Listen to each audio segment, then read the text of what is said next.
Chelsea down there using Evil Genuine as a way to get Ucha Cat out of the doctor lady, and the doctor lady down there using Evil Genuine as a way to get Ucha.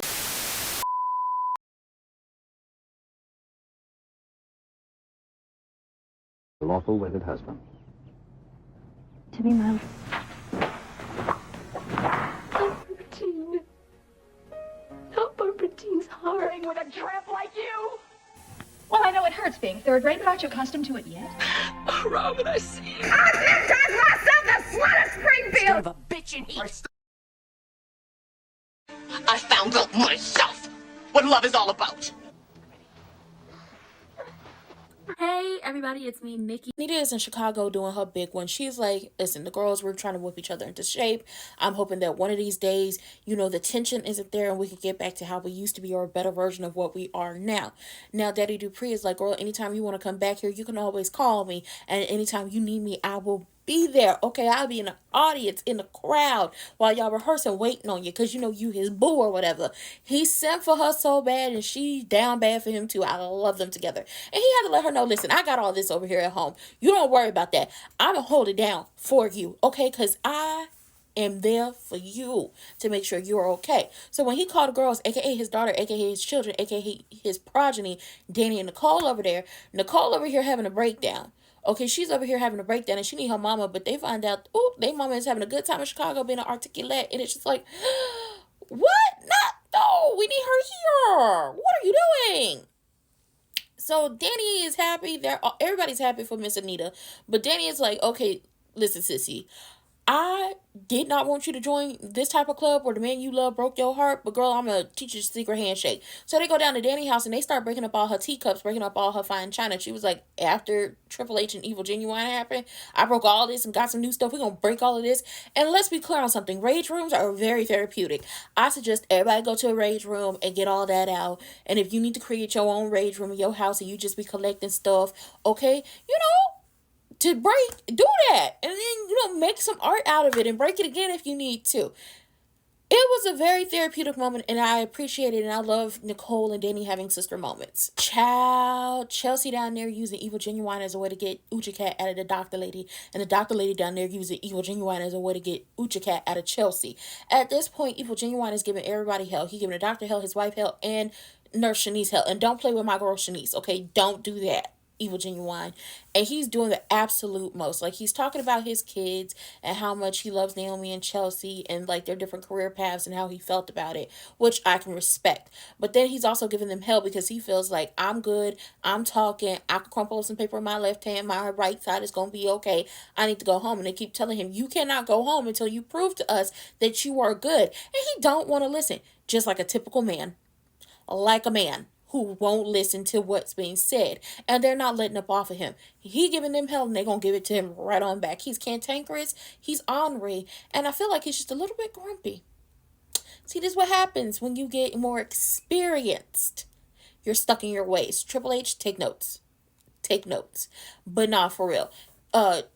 Madison and Chelsea, both are thirsty for each other, both flirting with each other, and they're definitely about to use Evil Genuine having a stroke as a way to be around each other so much more. Speaking of Chelsea, her and Kat are going to end up moving into Danny's guest house. Danny has that showroom. That's where the modeling and all that stuff happens. That is her guest house. So they're going to end up moving in there, and they're going to be roommates, but run their business out of there. Which, finally, we're going to see them more behind the gates. Also, we get to see where they live because we still don't know where Kat lives, and we sure as hell seen where, Chelsea lives. She ain't got no headboard. So that's the type of time they're moving on. They just got to talk to Danny about it. Speaking of Kat, the helmet and gloves get found. Jacob tells her, like, I wonder how that helmet and them gloves got down there, and I have no proof that somebody put them there. She's like, who you think put them there? Talk about you. But since he can't prove that she or anybody else placed that there, he's hoping once it's confirmed that that's the helmet and the gloves, then they can get a DNA, warrant and everything. It don't work that way. It doesn't. The judge called him and was like, listen, I'm a little, weary about you finding it on the second time around and not the first time around, and DNA is very invasive, so no DNA for you. No DNA warrant for you. So now Kat is like, what are we going to do? And it's just like, don't do anything. But I guarantee she's going to do something. Which is just like, sit back, relax, and let the chips fall where they may. Because eventually, from what we've seen, Eva is going to eventually turn on her mother, and Wiggy Wonder is setting her up to take the fall for everything. And also, Kat, I gotta get on your ass. Because, Kat, it does not matter how you feel about Eva. She's always going to be your sister.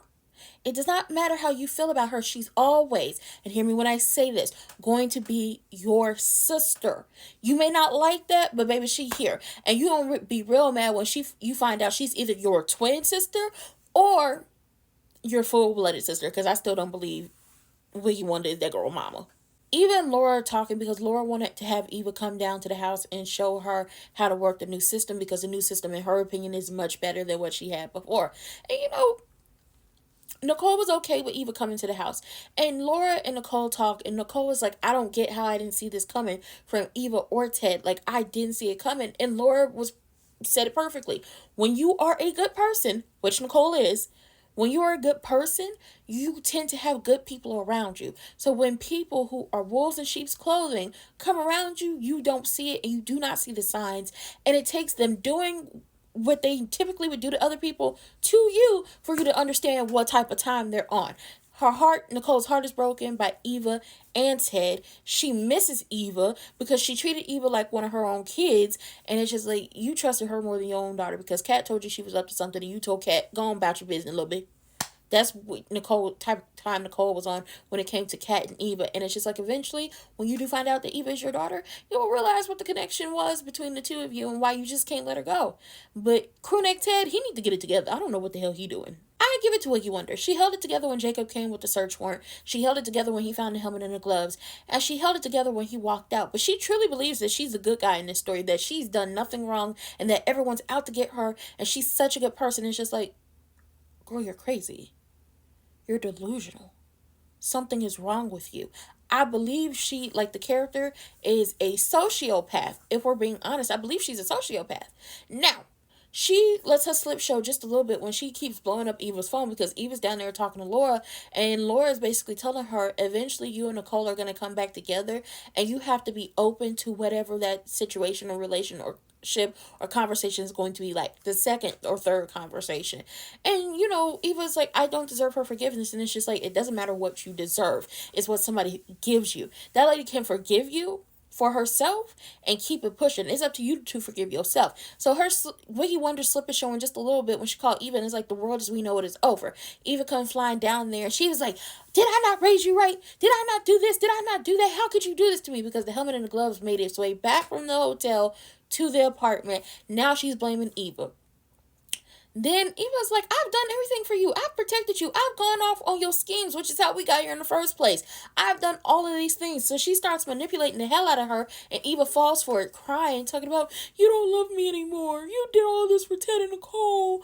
Ah. She's doing all this crying, but we know the crying is fake. And Eva's like, I'm going to figure out what happened. I love you. Don't let your mind go to the dark place and all these different things. We're going to figure it out. We're going to do this. Falling for the manipulation. So she leaves, and the tears immediately dry up. She's back to, Wiggy Wonder is back to her good fun time self, talking about Leslie Thomas is here to stay, and she gonna get her bag. You supposed to be going to take a nap, girl. She about to go set her up. She is. Eva, you let her do this to you. You could have been done with her manipulation, and you could have just been like, I'm done, and you could have told Jacob everything, but you protecting her is gonna be your downfall. Kat, I'm gonna tell you this again.